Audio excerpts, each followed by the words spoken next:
Muslims, like Christians and Jews, consider themselves spiritual descendants of Abraham. 1.5 billion people in this world are Muslims.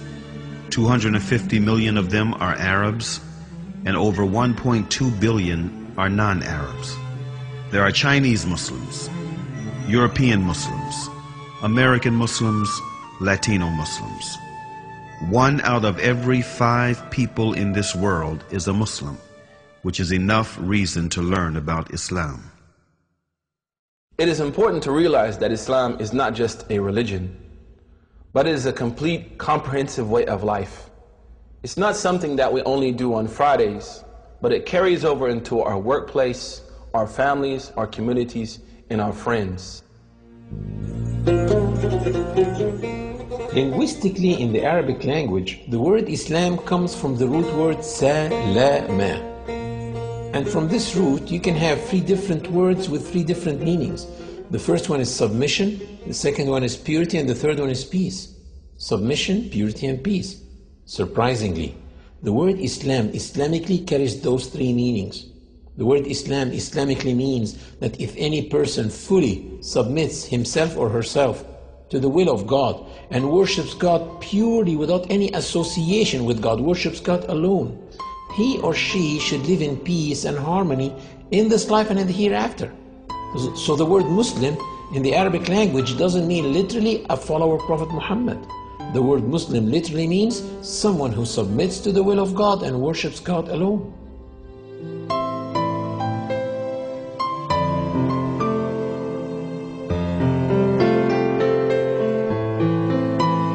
Muslims feel they are in harmony with the universe because the Quran mentioned several times that everything around them is submitting to the law of God and worshiping Him, while they are also worshiping and submitting to God. Do you not see that Allah is the one who is praised by all those who are in the heavens and in the earth? The very birds praise Him as they wing their flight. Each one knows its prayers and how to praise Him, and Allah has full knowledge of all their actions. The Quran stresses on the point of living in a worshiping universe, wherein every single being worships God in its own way, which may not be comprehended by man.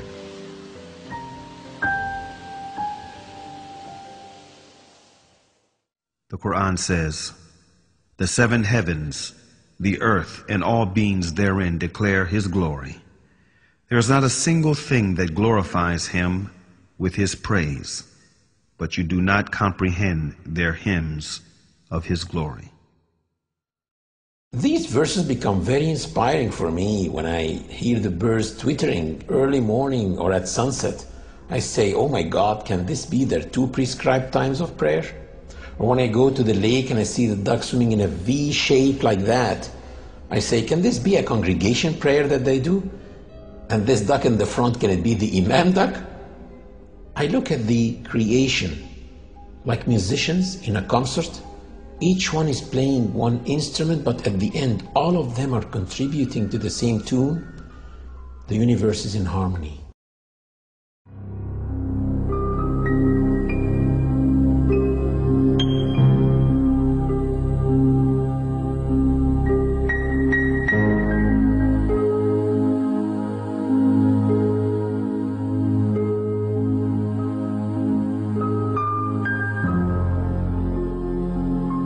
One of the really amazing things about Islam, and what caused me as a young man in North America to accept it as a way of life, is not only does Islam encourage us to accept the existence of our Creator, but also it pushes us to look into His creation, at the variance in colors and languages and cultures, and respect the power of this divine force through His creation. One of the most basic facts in Islam and most important beliefs is that there is a Creator. And one of the ways of recognizing His existence and mightiness is by studying creation. The Creator said to those who believe and those who do not believe in the Quran, "In the creation of the heavens and the earth, and in the alternation of the night and the day, there are signs for people of understanding."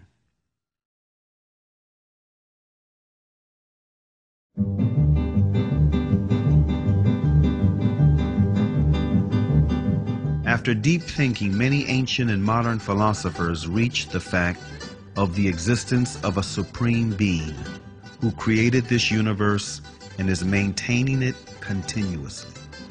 Aristotle, an ancient Greek philosopher and student of Plato, tried to demonstrate this fact, saying, "We hold, then, that the God is a living being, eternal, most good, and therefore life and a continuous eternal existence belong to the God, for that is what the God is." If people look around them, they will see the intelligent design everywhere and in their own selves. Take the eye as an example. The light reflects on the object and then reflects on our eye retina, where it is transferred into pulses to a place in the brain called the center of vision. And it is probably one of the darkest places in the human body because it is completely insulated from light. It never saw the light. And all the images that we view in our lives are formed in this part of the body, the center of vision. We see all these bright, sharp, three-dimensional images in this part of the body, while thousands and thousands of engineers in TV factories are trying to come up with an image as sharp, bright, and clear, but still they cannot. And if someone claimed that TVs that we have at home just came by chance, atoms accumulated and made those TVs, no one will believe it. But still, some people believe that the vision system came by chance.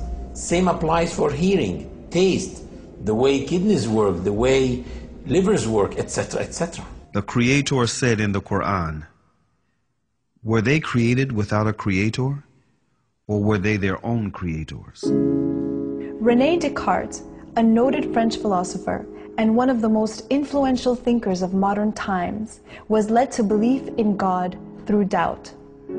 He doubted that there is God, but doubt meant to him that he thinks, which in turn meant that he exists, which therefore meant that he was created. And since he did not create himself, therefore someone else must have created him, and that one should be the source of life. Can I be the author of my being? Or can I conserve myself at the present time? If this would be the case, then the idea of a perfect substance would be caused by my own mind. In order for this to be, I should have to be God Himself. As this, I am clearly not. Infinity is before finitude.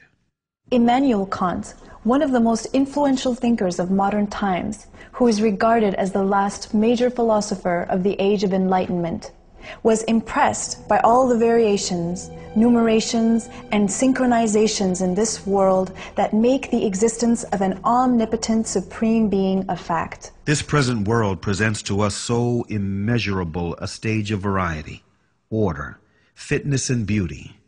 Whether we follow it up in the infinity of space or in its unlimited division, that even with the little knowledge which our poor understanding has been able to gather, all language, with regard to so many inconceivable wonders, loses its vigor, all the numbers their power of measuring, and all our thoughts their necessary determinations. so that our judgment of the whole is lost in a speechless but all the more eloquent astonishment.